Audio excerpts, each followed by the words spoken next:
Deus se autocomunicou na história em linguagem humana. Claro, porque ele se comunicou a seres humanos, e estes estavam dentro de um universo cultural, dentro de uma realidade simbólica, dentro também de um contexto específico.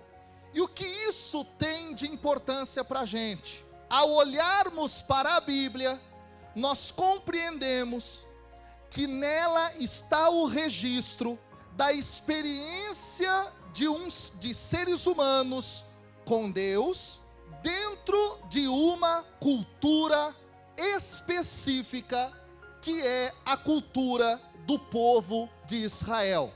E o que isso tem de relevância? Muitas coisas. A primeira delas que eu quero destacar é o fato de que na Escritura Sagrada nós temos o registro de uma linguagem, de um jeito de falar, de uma maneira de se comunicar, que tem a ver com o povo de Israel. Então, para falar de Deus, eles vão usar imagens, como por exemplo, a rocha. Eles vão usar imagens como a fonte de água viva. Eles vão falar de Deus que acompanhava eles pelo deserto com uma nuvem que fazia sombra. Eles vão falar de Deus como pastor, vão falar de Israel como a ovelha. Então, dentro da Escritura, linguagem que tem a ver com a cultura daquele povo. E uma das coisas mais fundamentais da cultura israelita era narrar histórias, era falar de Deus a partir de histórias, muito mais do que fazer uma teologia mais filosófica, mais aprofundada em pressupostos da razão.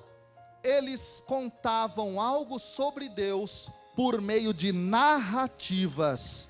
Para você ter uma ideia como as narrativas, as histórias, são para Israel algo tão fundamental, basta olhar para o Pentateuco, ou aquilo que nós conhecemos como Torá. Os 5 primeiros livros da Bíblia, Gênesis, Êxodo, Levítico, Números e Deuteronômio, isso é a Torá, isso é para nós também chamado de Pentateuco. Esse conjunto de livros era o principal para os israelitas. O principal. E o mais interessante disso, gente, é que 50% do Pentateuco é composto por leis. Leis. Deus ordenando o povo para realizar alguma prática. E os rabinos judeus contaram 613 mandamentos de Deus, contando o decálogo, os 10 mandamentos, contando eles, 613 mandamentos de Deus, desde Gênesis até Deuteronômio. 50%, portanto, do Pentateuco são leis. Os outros 50% são narrativas, são histórias com personagens, os patriarcas e assim por diante. O que isso significa?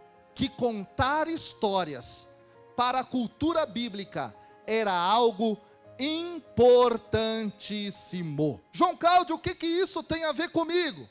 O que isso tem a ver com a minha pregação? Tem tudo a ver. Eu preciso te dizer uma coisa: não tem qualquer possibilidade de fazermos um aprofundamento bíblico se nós não soubermos ler os textos segundo o seu gênero literário. Em outras palavras, eu não posso ler um texto de leis sem ter a ferramenta para entender o gênero legislativo. Eu vou te dar um exemplo. Na Bíblia, nós temos pelo menos 2 tipos de leis. Você sabia disso? As leis casuísticas e as leis apodíticas.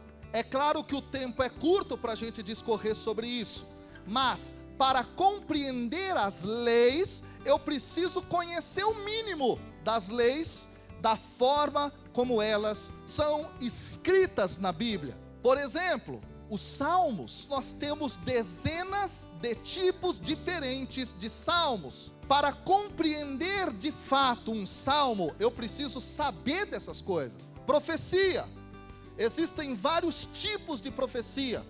Apocalipse, várias nuances distintas sobre isso. E aí é claro, gente, para ler textos narrativos, eu preciso de um instrumento. Para ler histórias que a Bíblia está contando, eu preciso também de instrumentos. Então, a análise narrativa, ela será aplicada a textos que narram uma história.